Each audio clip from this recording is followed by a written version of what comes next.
body language. This meeting is being recorded. Good evening, ladies. How are you? Baruch Hashem.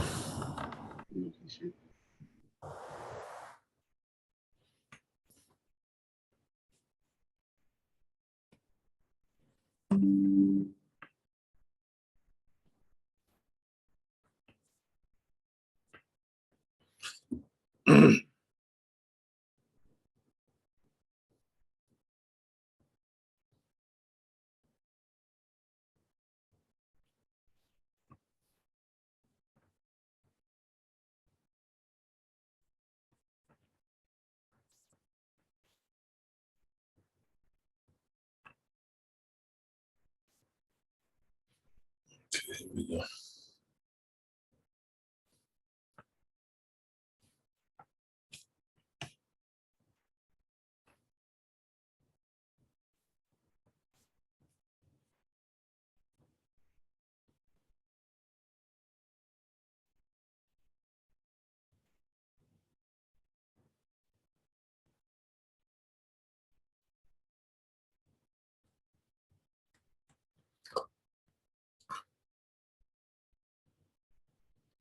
So we did chat, we're going to Yud now. Here it is. Okay. So it says, Ve'im kofel kol parasha en lachush, right? The Torah said, but if he doubles the whole parasha, the whole paragraph, the whole recital, this is not a problem. Doesn't sound like he's talking to two different gods. So it says regarding that bit Yosef, ken katuv b'samak. That's what it says in Samak. This language. Ve'im kafal kula parsha kula. He says if he doubled the whole reading, edlakpid. We're not concerned about that. Like we find that Rabbi Zera kere v'hadar kere. They used to read it twice. Why was that? It's interesting. Uba'agod Maimoniot. Perek bet minchot kirat shema. Over there it says, "Aval im kara kol parsha v'chazar v'kara."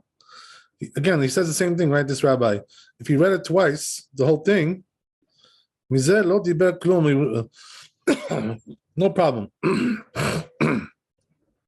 Yerushalmi, so it said Yerushalmi, yesh Rabbi Zera. It's written the Rabbi Zera kara v'chazar v'kara.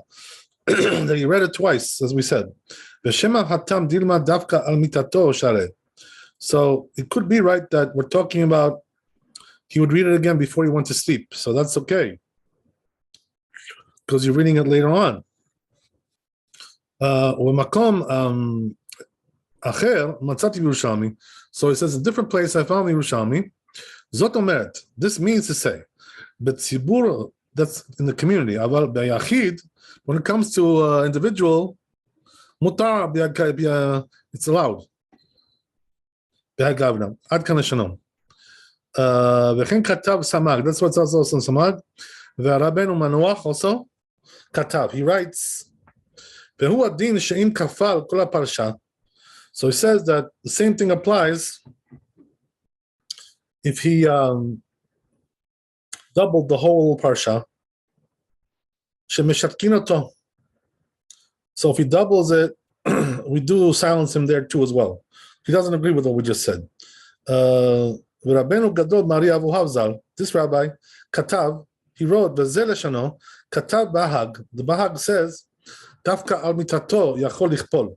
Only when he goes to sleep he can do it again. Kol parasha. Aval b'makom acher, but a different place, no, he shouldn't do that either. Aval harav, but he says the rabbi said, Shadin shaveh bahem. It's the same din. Both of them are the same. Aval im kol panim tzarich lachush afilu b'akef el parsha. So he says, nevertheless, right, bottom line, you got to be careful about that too as well. Shemi yomar lanu, that who can tell us Shema shehaya kofel kol parsha, that would just double the whole parsha. Ratzel Omar, he wants to say afilu pasuk rishon, even the first verse, Shema ma shehu yachozer v'koreh perhaps that he was coming back and reading again. Only pasuk Rishon Be'elach, from the first pasuk and onward. So he says it's proper to, says Bet Yosef, proper to be stringent like his words. Okay, so let's see in the Shulchan Aruch what he paskins here. We have different opinions about this.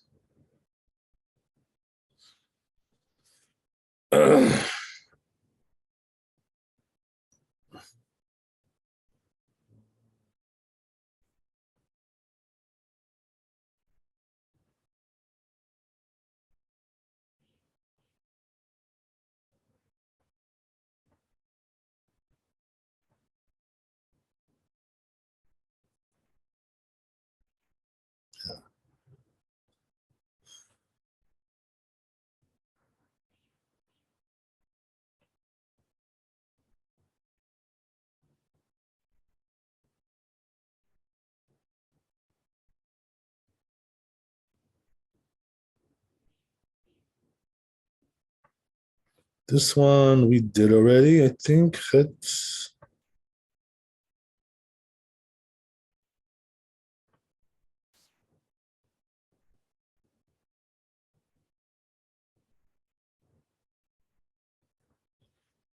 we did, yes. Okay, so we're going to Yud.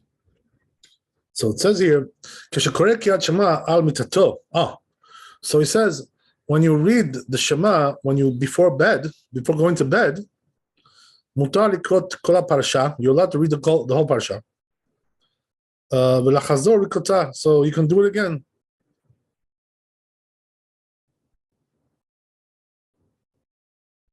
Yesh mi sheomer shegam b'zeh yesh lizaher. Some say you shouldn't do this either.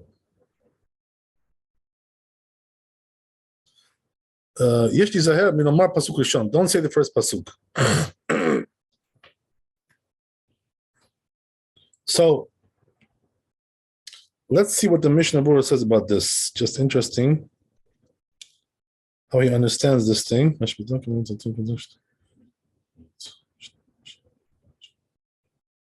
Right. So the Mishnah Berurah explains what's the purpose of this, right? Why would you want to repeat it twice, whatever, when you go to sleep? Why would you want to do that? Once is enough, no? Before you go to sleep, say it one time. Why would you want to say it 2 times? So the purpose is, I've heard this before also. The purpose is that, he wants to go to sleep. So what happened was that he said it one time, but he's not drowsy, right? Like Bruria mentioned the other day, right? Sometimes you say, but you don't really want to go to sleep. That happens, right? So what they suggest, some of the poskim, is that you should keep saying it, like over and over until you fall asleep. Yeah. So that's what we're talking about here. So I think we're going to see this in the Ramah, that he brings this down, which is the custom, by the Ashkenazim, that if you can't fall asleep, keep reading it, until you fall asleep. Keep reading one more time. So, but the truth is, that I've already mentioned this before, but just to tell you again, right, that according to Kabbalah, when is a person supposed to say Kriyat Shema before bed? He's supposed to say it like right before midnight. So midnight is like halachic hours, so it's not exactly the midnight that we have. It's a little bit later sometimes. Some things it's a little earlier, depending on the look in your chart, right? Look in your app. You'll see there what time is midnight. But anyway, in your area, right? Every area is different. So what we do, that's how the Sfaradim are noheg. The custom of the Sfaradim is like Kabbalah nowadays. So what does that mean? That before midnight, like within a half hour before, that's what it says in the Ben Ish Chai, that you should say Kriyat Shema, and then whatever you want to do, right? You want to go to sleep, go to sleep. If you don't want to go to sleep, keep learning, right? Keep studying. I don't know, till 3 o'clock in the morning. Who cares? You don't have to keep saying it over and over, like the Ashkenazim do, until you fall asleep. We don't do it that way. So we have a different custom regarding that, right? A little bit nowadays. So, yeah. I remember with when we used to say slichot in Chodesh Elul. So what we used to do is the Rabbi of Shalom Maran, he used to give a lecture Saturday night, like always. Never, right? That was the custom always. Motzi Shabbat. So what happened was that he would give the lecture like in the month of Elul. It would be around like 11 o'clock, something like that, or 10:30. And right after the lecture, they would do slichot. Right? That's the way it was. It was a nice procession there. It was a nice custom, right? So what happened was that the Rabbi of Shalom, before he would start the slichot, which was around midnight, because you can't say slichot before midnight, according to Kabbalah. So what he would do is he would say the Shema right before midnight. I saw him. That's the way he used to do, and then they would start the slichot. So that's the way it was. Those are the good old days when we used to see the Rabbi doing these beautiful things. And also he would say, since he wasn't saying it with the blessings, so he would say El Melech Ne'eman, and then Shema Yisrael, like that. So yeah, that's the way it was. So if you want to do like the Kabbalah, God bless you. It's good, whatever, If you want to do like the simple meaning, the simple idea is before you go to sleep, you say Shema, whenever it may be, right? Whatever.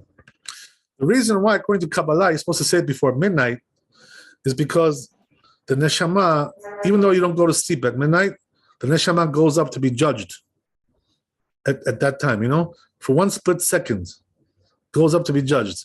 So we want that neshama to be protected when it goes up there, because it goes through all kinds of difficult paths over there, lots of disturbances going on there.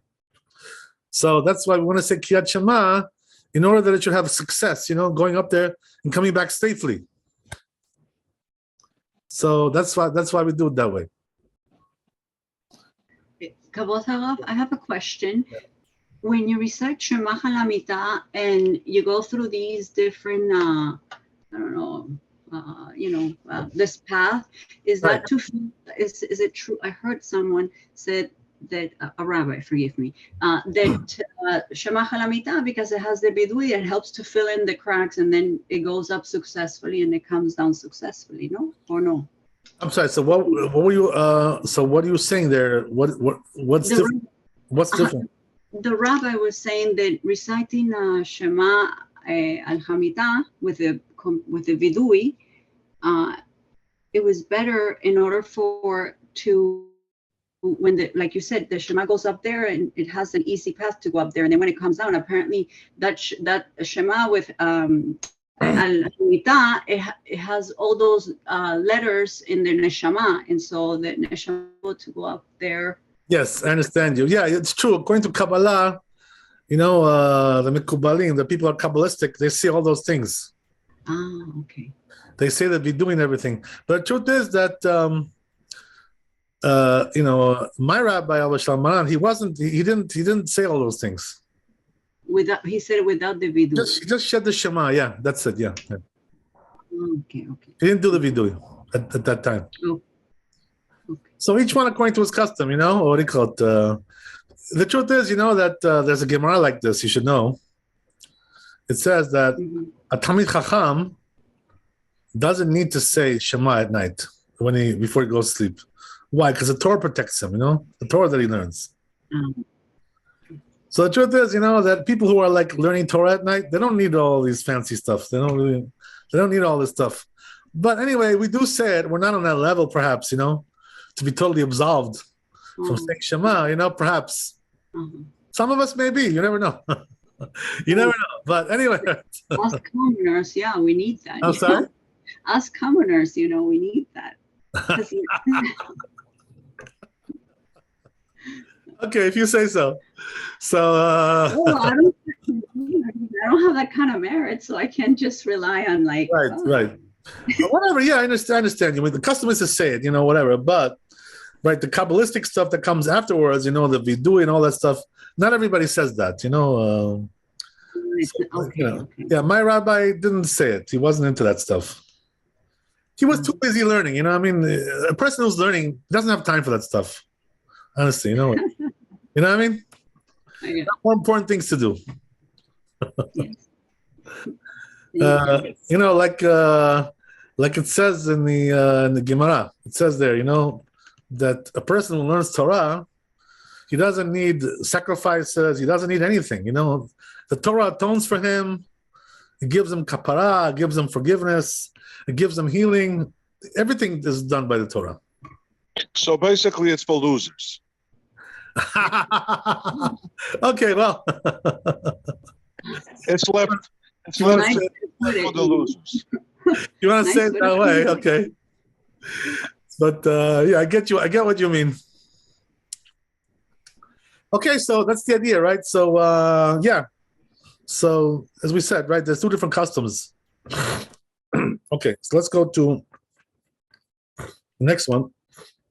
But the point over here is like this, right? That at night, if you want to repeat it, there's no prohibition, you know, as we just mentioned. That's the whole thing. There's no prohibition to repeat it because you're doing it for the sake of falling asleep. So it's okay, you know. It's not considered to be like you're praying to the two different gods or something. Okay, very good. Let's go to 11.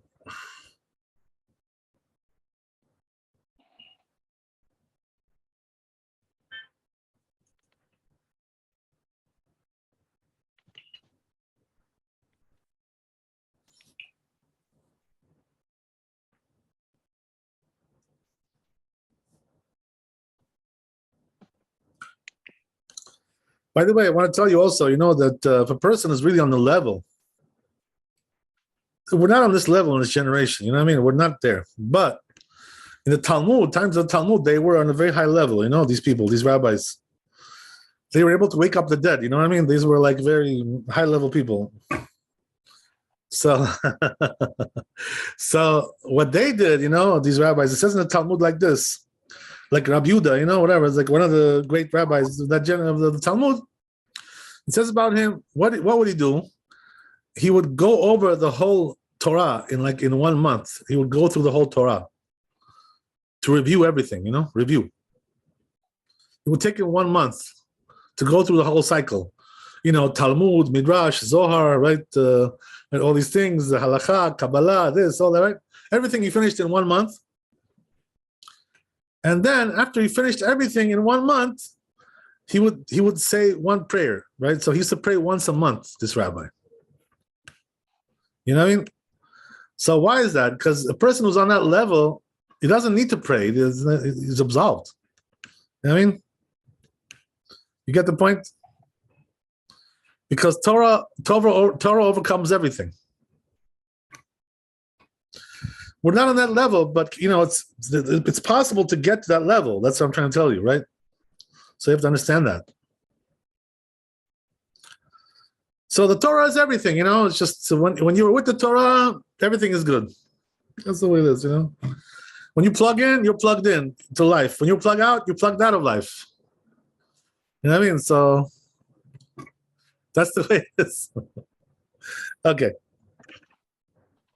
So, in other words, my chances of achieving that are pretty slim with having 1 foot here, 1 foot there.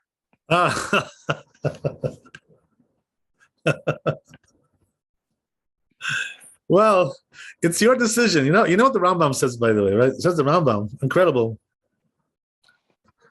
That it says any Jew can become like Avraham Avinu. Well, listen, I guess any person can be a doctor also, you know. I mean, the potential is always there, right? Right, but being a doctor is one thing, but you know, being Avraham Avinu, that's already something else. Yeah. You know what I mean? So, so the Rambam. I'll tell you what. I'll leave that hurdle up to you. You become. Yeah, Avinu. Anybody can do it. That's what the Rambam says.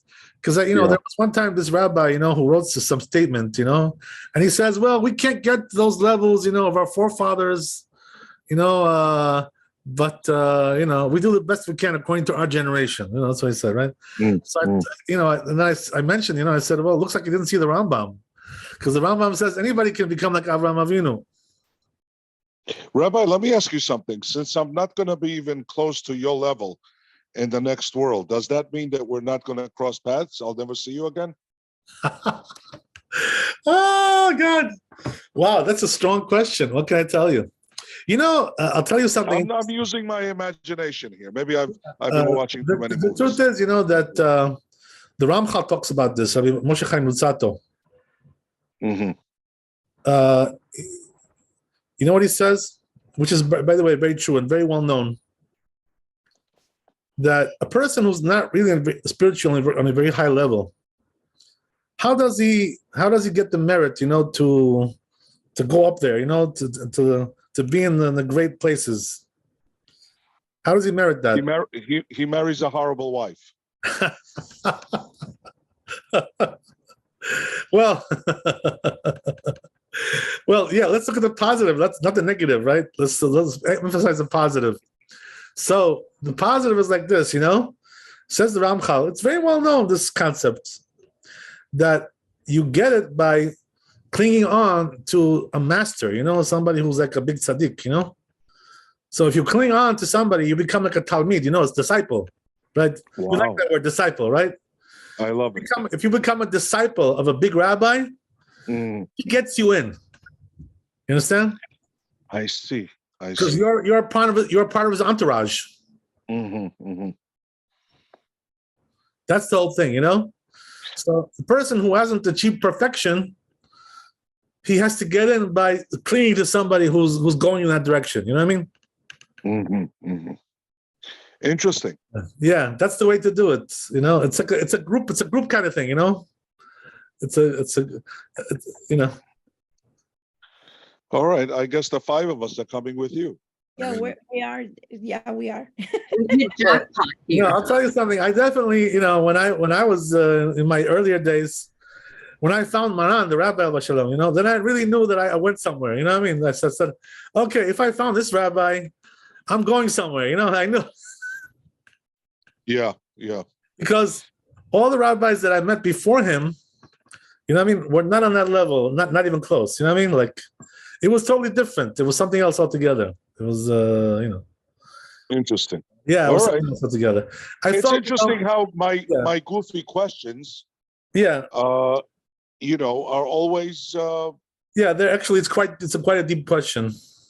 Yeah, I certainly don't mean it to. So I felt, like, what it is? It says in the Talmud like this. Listen to this, what it says in the Talmud. It says that how do you know, like, which rabbi to go with? How do you know? Like, who's a good rabbi? Is a bad rabbi? How do you find out? So it says in the Talmud, if he looks like an angel of God, then go with him, But if it doesn't look like an angel, don't go with him. All right, let's skip that one. Because I don't know what what's the point, right? What does that mean? It looks like an angel, right? What does that mean? What's the lesson there? Yeah. How do you know if somebody looks like an angel? Well, you're the most honest guy I know. I don't know about physical, appearance. After thinking about it, for several years about this Gemara. Yeah. You know what I came up with? What does it mean? Looks like an angel. It means that you know what an angel is, right? Angel, as we mentioned right before, it's like a robot. So whatever God programs him to do, he does. He doesn't ask questions. There's no issues with him. You know what I mean? Like whatever Hashem tells him to do, he does. He's like a robot. He's just whatever you program. That's what happens. That's very interesting. Yeah. So angels don't have free will. They don't have free will. They don't have Yetzer Hara. They don't have evil inclination either. I remember as kids, I asked you to do something for me once. I don't remember what it was. And I asked you to lie, and I remember you refusing to do it. Oh, okay, that's good. Well, that's good. I take Yeah. credit for that one, but No, it was nobody something that goes. I remember it was something I wanted. And you said, David, look, I refuse to lie to my parents. You know? So anyway, let me tell you something interesting. Right, as we said, right, that so then how does that pertain to a man, right? The angel is like a robot. So if you see a man who acts like an angel, what does that mean? All the halachot he keeps them, doesn't break nothing. I mean, he's very particular to keep everything. If you see somebody like that, he's like an angel. Why? Because he's like a robot. In other words, whatever Hashem programmed him, that's what he does. So that person, well, maybe not necessarily like a robot, but someone obedient to God. I mean, that's exactly the robot. That's exactly the point, right? That's exactly the point. So if you see somebody like that, you should go with him. But if you see somebody who's not like an angel, so what does that mean?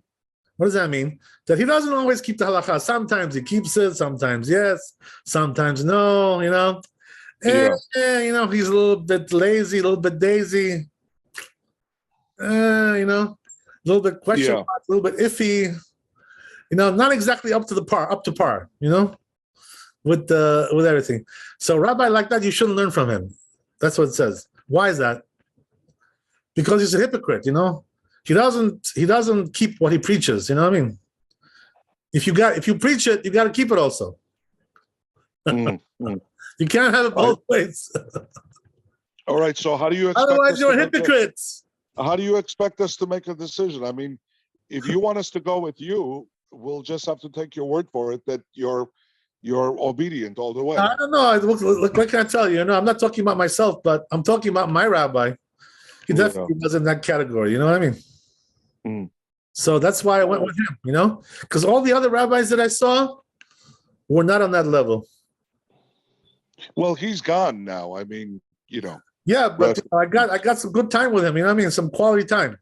I got you. That's what gave me my my mark in life. Okay, so that's my mission in life. So that's the thing, So if you find somebody like that, right, go with him. If not, don't go with him. Because a rabbi who doesn't keep what he preaches, you know what happens, right? He's a hypocrite. In the end, he's going to teach you to go also the wrong way. He's going to steer you the wrong way. Because he himself is not in the right way. How can he make you straight if he's not straight himself? It's not possible. That's the idea. You understand? Okay, so let's go on. It was Thank you. God bless.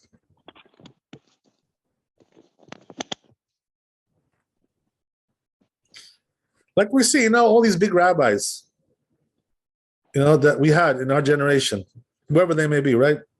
I'm not going to start mentioning now all the names. We know who the big rabbis were.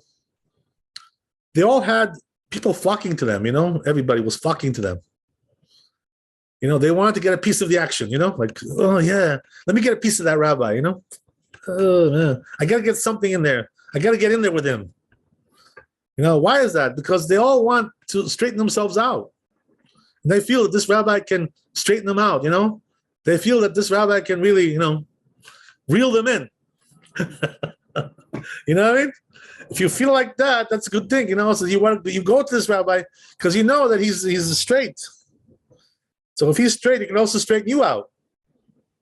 That's why these big rabbis, they have thousands of people coming to them, flocking to them, because people want to get a piece of the action, let me get some of that, Is one of them the guy that was teaching Kabbalah to Madonna?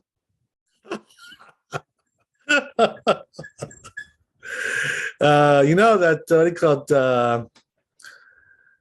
It was funny, like when people used to see Maran, the Rabbi Shalom, when they used to see him, they would just like break down, like from shock, from fear, from happiness, from emotional, right? It was like emotionally very exciting for them. There was this one guy, that my friend took him to the rabbi, and he was like secular. So, like some Ashkenazi secular guy, from Israel, one of those types, right? So, what do you call it? So he says, let me take you to the rabbi. He says, he'll give you a blessing. So he says, okay. He said, take me. All right, let's go. So he goes there.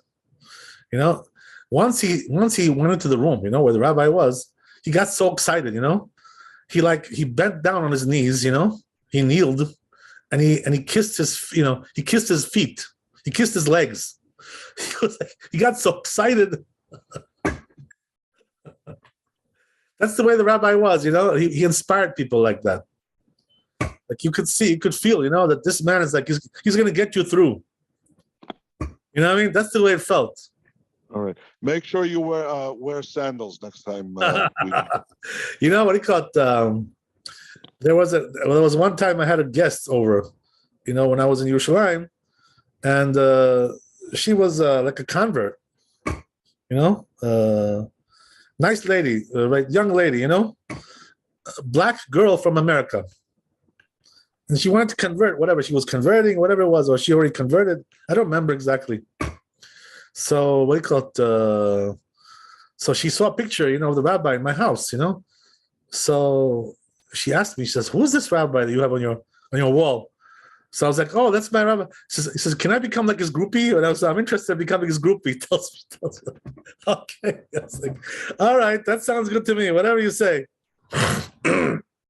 Okay. So anyway, right, let's get back to reality here. We're going to do now Yud Aleph in the Bet Yosef and Tur.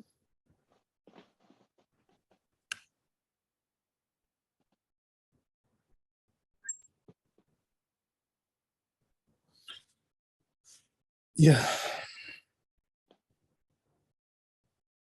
Yeah, so it says, the Bet Yosef, Katav Ri, says the Ri, שצריך לשתק אותם שאומרים באשמורת שמה שמה. So says the Ri, if you hear somebody who's saying Shema Shema, right, in Ashmoret, right? What's Ashmoret? Like at the end of the night. You should silence them, he says. What's the story with that? What does that mean? Tosfot Katvu Bepek En Memdin. Tosfot writes this, right? Otam Bnei Adam Shomrim Shanaim or Shlosha Pamim. Says those people who say like 2 or 3 times Shema Yisrael B'Yom HaKippurim on the Yom Kippur, Meshatkin Otam, we silence them, he says. Interesting. By the way, nowadays, when if you go to Yom Kippur on the shul, they say like Shema Yisrael like 100 times. If you, in Slichot and all that stuff. So it seems like we don't go like this today or nowadays. But anyway, let's just see what it says here. So it says the Perush Rashi, according to Rashi, Perush Rach, according to Rach, Meguneh Mi Hahave. It says it's also, according to these rabbis, it's also disgraceful, even though we don't silence him, like according to Rashi. Or Shema En Lachush Rak Shekore Kiyat Shema B'Yonata. It says, or maybe, perhaps, we're only concerned about this when he reads in the proper time. Mekabel alav ol malchut shamayim, and he's accepting upon himself the yoke of heaven. Mikol makom, it says, in any case, tov shelo lomar,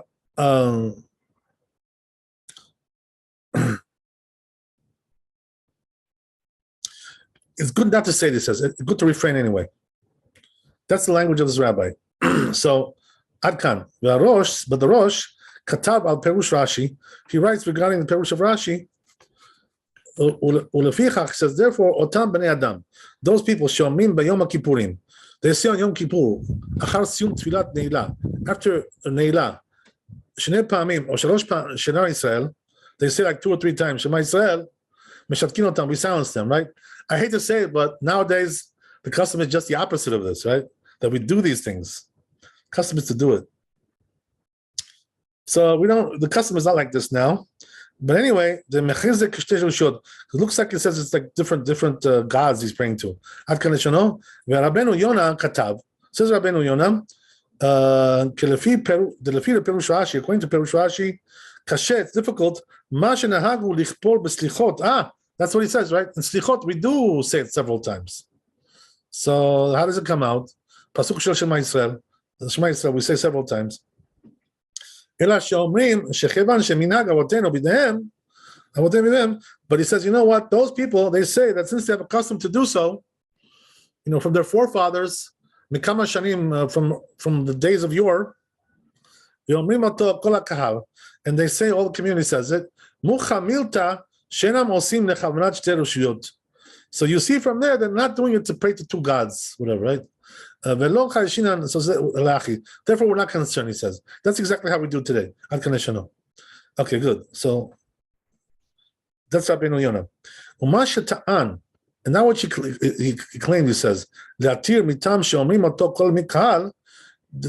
allow this because everybody does it, so it's difficult in my eyes, he says. The Yerushalmi that the Rabbeinu, the Torah, wrote close by, mashma ifchad, it implies just the opposite. Why? Because it says there that precisely with the community, they're concerned about two gods.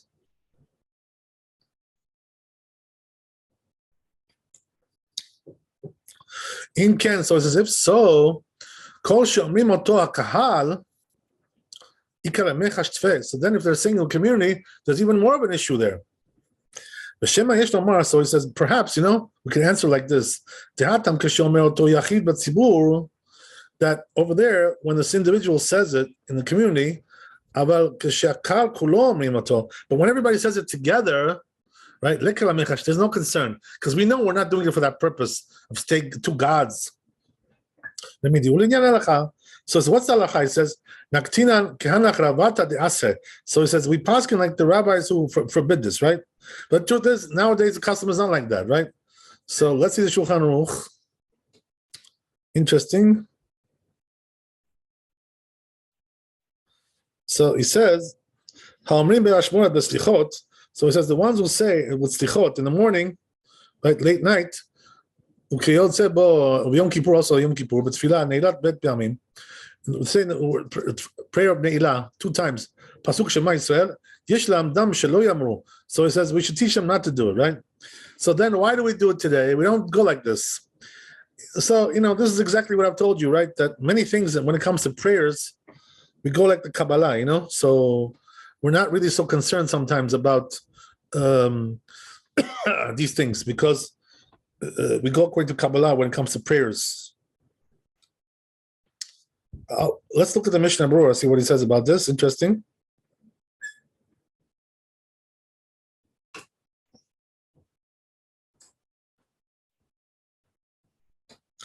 So Mishnah Berurah brings like several opinions here, Some say it's okay, some say it's not okay. Okay. Right, whatever it is, right? So yeah. But the custom today is to do it, I don't know, by the way, by the Ashkenazim if they do it or not. Honestly, I don't know. Because I don't pray with them on Yom Kippur. I don't know what they do, but so I can't tell you. Let's see the Ramah. Let's see the Shulchan Aruch and we'll see what it says. Yeah, so the Ramah doesn't say nothing here. So implies that he agrees with this, Interesting.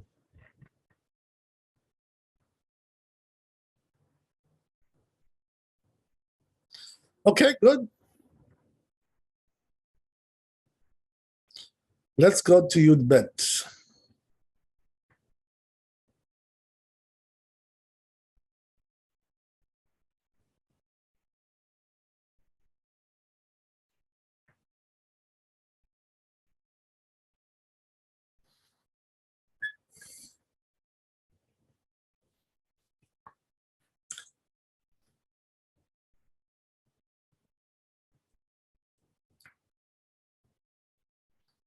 So it says in Yud Bet, Bet Yosef, Katuv be'ohel moed. It says in this book, Ha'omer amen amen ke'omer shema shema ve'eni yodea minayin lo. So it says like this, that if you say amen twice, it's like saying shema twice. So in other words, it's something bad. You shouldn't do that. Amen, amen. So he says, I don't know where he got this from, he says. In other words, what's the source? Does he have a source for this? or what? What's going on? Like, oh, the Hakara Kativ. It's also the pasuk says, Amen ve'amen, right? It says in the pasuk. There's a pasuk like this, right? Baruch Adonai leolam, Amen ve'amen. So the pasuk says so. And he says, even though over there it says be'amen tinyana vav, then the second amen it says it has a vav there, so it's like amen and amen. It says it seems like even without a vav, nami enkfeda, there's no problem anyway. Amen, amen, terezimne. So look what he says, right? It seems like he has no problem with that, saying amen twice. Interesting. With the vav, I'm sorry. Even without. Without. Okay, thank you. Even without, right? Thank you. Yeah, so, okay, let's go to, there's another piece here that we have to read.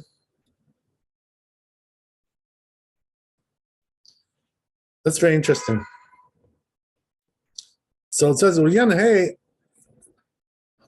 all right, so it says, Adonai wa Elohim katvu sham tosfot, right? So there's also something people say, right, in certain times of the year, holidays and things like this, Adonai hu Elohim, right? Like this. Slichot, we do this, month of Elul. So question is, what about that, right? Is that okay? It's not okay, right? So it says, Katvu sham Tosfot, it says Tosfot regarding this, Ma sheomrim oto shiva pe'amim. Oh, so they says, there are customs, right? There's a custom like this, they say it 7 times. That's what we do, right? And Yom Kippur, we say 7 times. Yom Kippurim, Ubeyom Arava, and also the Yom Arava. Keleged Shiv'a Reki'im, it's corresponding to the 7 heavens. Wow. Mishabchim Labore, we're praising the God, the Creator. Shehu Da Lemala Mishiva, mean that He's dwelling above the 7 heavens, right? Minhag Kasher, so it's a kosher minhag. Oh. V'gam masinu b'kara. So also we found in the pasuk. Where is that? In Melachim, in the Book of Kings. It says over there, Shnei pa'amim Adonai hu Elohim. It says 2 times. Gab Eliyahu, regarding Eliyahu. Chen katav Rabbeinu Yonah. That's what it says Rabbeinu on the Rosh, right? So it seems like that's okay. What they do on Yom Kippur, right? Okay, whatever. I mean, the truth is, the custom now in Yom Kippur is to do all these things. So we don't change that custom. It's a ancient custom. Okay, so let's see the Shulchan Aruch here. Very interesting. So it says Adonai hu Elohim sheomrim oto b'Yom Kippur, like they say on Yom Kippur, b'tfilat neila 7 zayin pamim. In the neila they say 7 times. Minhag kasher, so it says kosher minhag. Kosher. There you go. Right. So it says in the Ramah Haga, yesh omrim. Some say sheyesh tizahar shelo narot al shum bracha bet pe'amim amen. So the Rosh brings this opinion, right? That some say you shouldn't answer amen twice, right? But as we saw, the Bet Yosef paskin that you can. Interesting. All right. Wow. All right, good. Let's go on. That was 12. Now we're going to 13.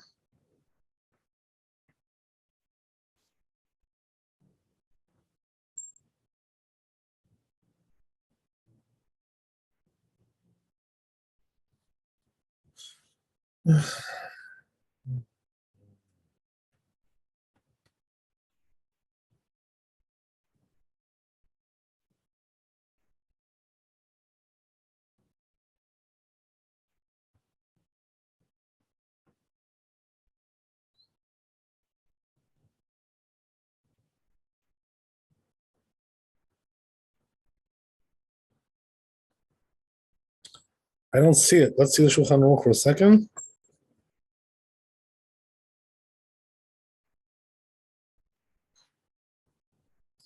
I guess it's in the Torah.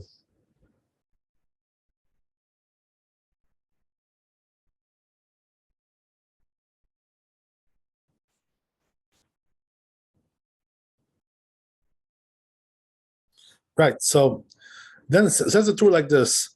Baruch Shem Kevod Malchuto Leolam Vaed. Right. That's what we say after the Shema. The first pasuk. Even though it's not really part of the Shema, right? It's not in that parsha. It's not in that paragraph. Mishum had the Itmar B'Sachim. Because why? So why do we say it then?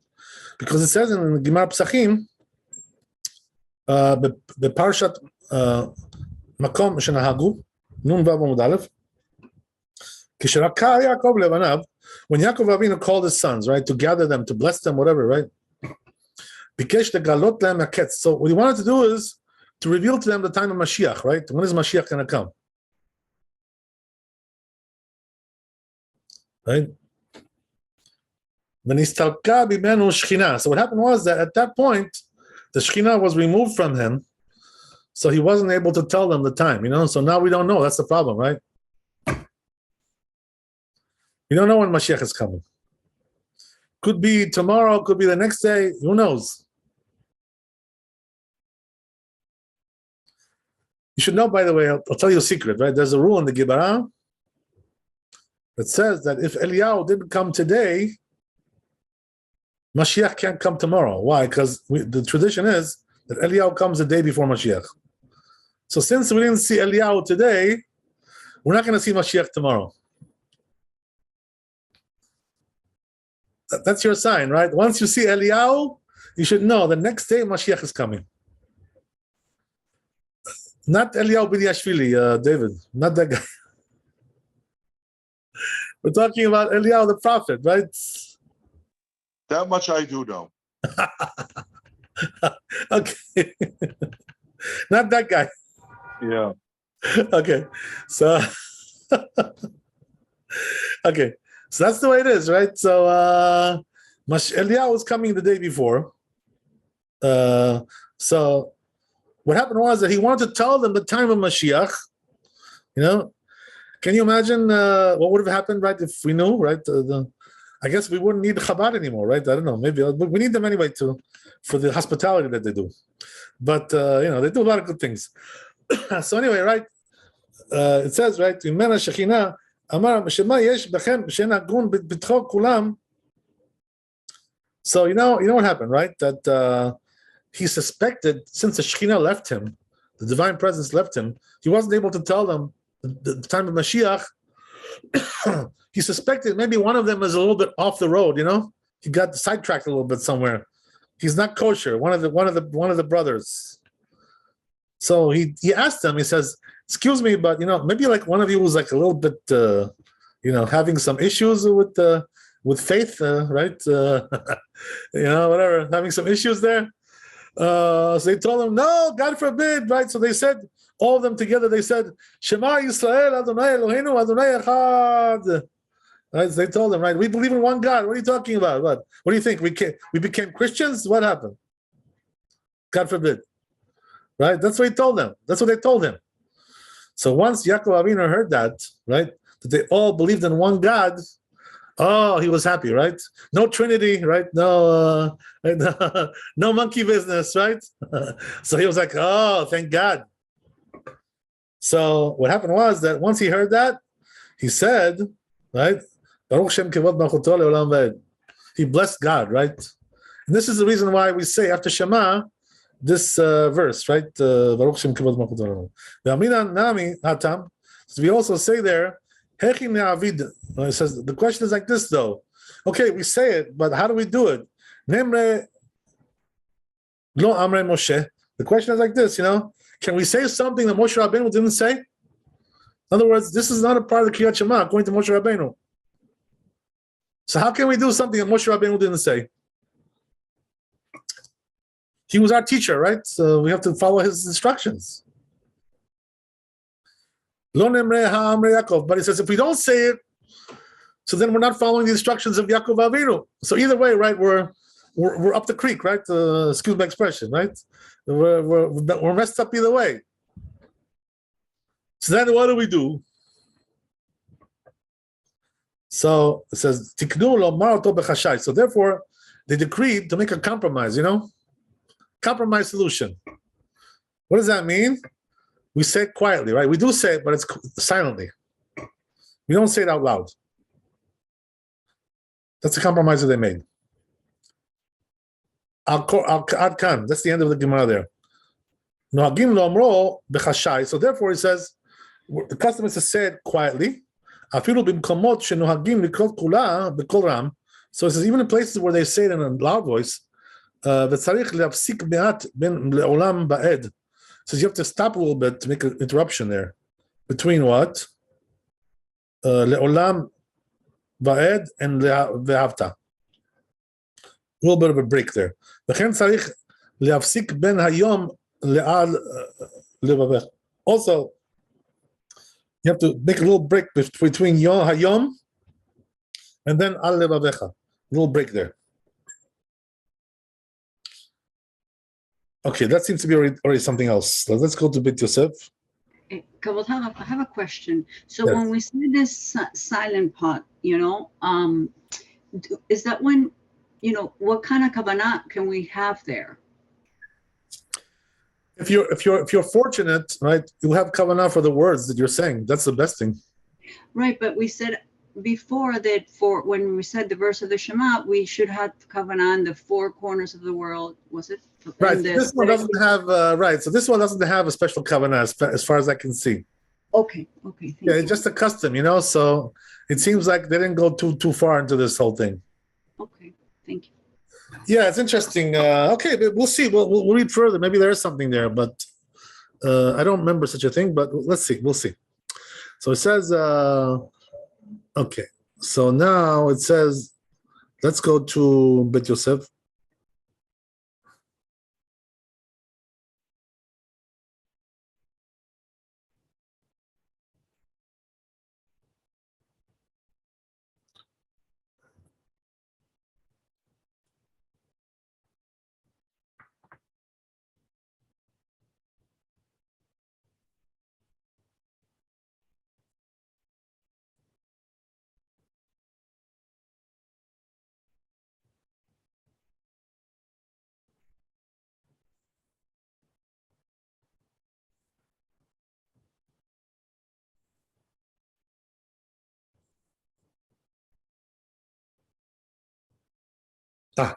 Here we are. So it says,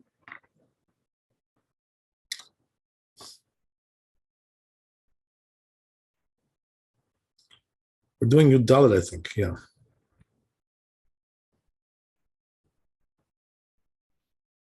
Right. So it says, so as we said, right in the Torah, you have to stop a little bit between le'olam ba'ed and then ve'ahavta. So where is this written? In the Psachim, Nun Vav Amud Aleph. Ahad Tanan. Regarding that which we learned in the Mishnah, she'anshe Yericho hayu korchim et Shema. That the people of Jericho, right, who lived over there, they used to say the Shema, shelo beratzon chachamim. They did it in a way the rabbis didn't like. So what does that mean? We'll see what that means, right? Aminan, it says in the Braita there, Ketzad hayu korchin. What were they doing? How were they reading it? Omer Shema Yisrael v'chulei, v'lo hayu mafsikin divrei. They weren't stopping. Divrei Rabbi Meir. That was Rabbi Meir. Rabbi Yehuda Omer. Rabbi Yehuda says mafsikin hayu ela shelo hayu omrim Baruch Shem Kivod Malchut Olam. They were stopping, but they weren't saying Baruch Shem Kivod Malchut Olam. That they were leaving that out. So the rabbis didn't like that, right? What's with that, right? The rabbis told you to do it, you don't do it.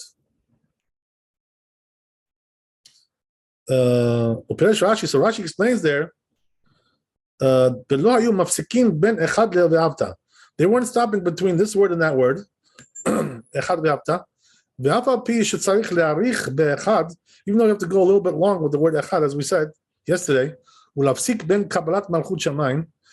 to make an interruption between accepting the yoke of heaven בדברים אחרים, to other things, שכל אחד מקבל עליו, that everybody accepts it upon himself, ואומר אחד הוא אלוהינו, and he says that our God is one, פסוק ראשון, the first pasuk, the first verse, ופסוק שני, לשון צבאהו. So he says, but the second verse is already like a command. So Rabbeinu Yonah explains to Bob his words, פרק חיה קורא over there, till Rabbi Meir, according to Rabbi Meir, לא היו מפסיקים כלל, they were not stopping at all. בין אחד ואהבת, between these two words. Right? שלא היו אומרים ברוך שם כבוד מלכותו לעולם ועד. They were not saying ברוך שם כבוד מלכותו לעולם ועד. וגם לא היו מעריכים בדלת. Also they were not doing the long דלת. ורבי יהודה אמר, מפסיקים היו, רבי יהודה says that no, they were stopping, כלומר, מעריכים היו בדלת, they were doing a long דלת, אלא שלא היו אומרים ברוך שם כבוד מלכותו לעולם ועד. They were not doing this though. ועד וסובר ועד. וסובר רבנו, so רבנו holds the tour, דמחירן דחזינן דצריך להפסיק בין קבלת מלכות שמיים לדברים. Since we see that we have to stop between accepting the yoke of heaven and other things, דברים אחרים, לדידן, according to us, דאמינן, in our case, that we say, ברוך שם כבוד מלכות העולם ועד, that we say this verse, צריך להפסיק בינו לבאהבת. So you have to stop between that and באהבת. ברוך שם כבוד מלכותו לעולם ועד, מכלל קבלת מלכות שמיים הוא. Because this is also part of the yoke of heaven, when you say this. ברוך שם כבוד מלכותו לעולם ועד. והרוקח, but it says, הרוקח, שכתב שצריך להפסיק בין אחד לברוך שם כבוד מלכותו לעולם, אדוני אחד, ברוך שם כבוד מלכותו לעולם ועד, he says to stop between אחד and the ברוך שם כבוד, you have to stop there, between that and this. אינו כל כך קבלת מלכות שמיים. That's really not really so much the yoke of heaven, accepting the yoke of heaven, כמו פסוק ראשון, like the first verse. Okay, so I guess we'll do Shulchan Aruch and we'll stop here. Let's see.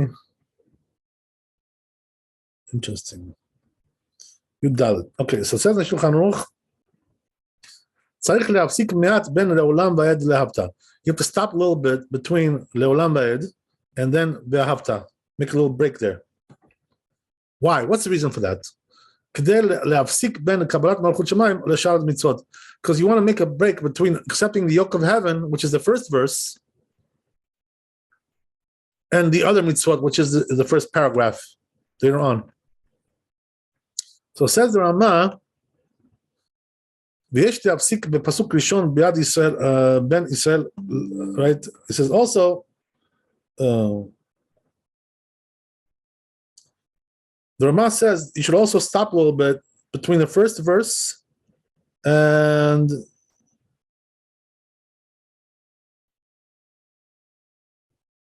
in the first verse itself. Then Israel la Adonai, between the name of God and Israel. Uven Eloheinu, and also between Eloheinu la Adonai. Again, right there also to stop a little bit. Hasheni. Shema Israel. Why? Because we want to be heard the proper way, with the proper diction here. Ki Adonai hu shehu Eloheinu. What does that mean? Hashem is our God. Vehu Adonai echad, and Hashem is one.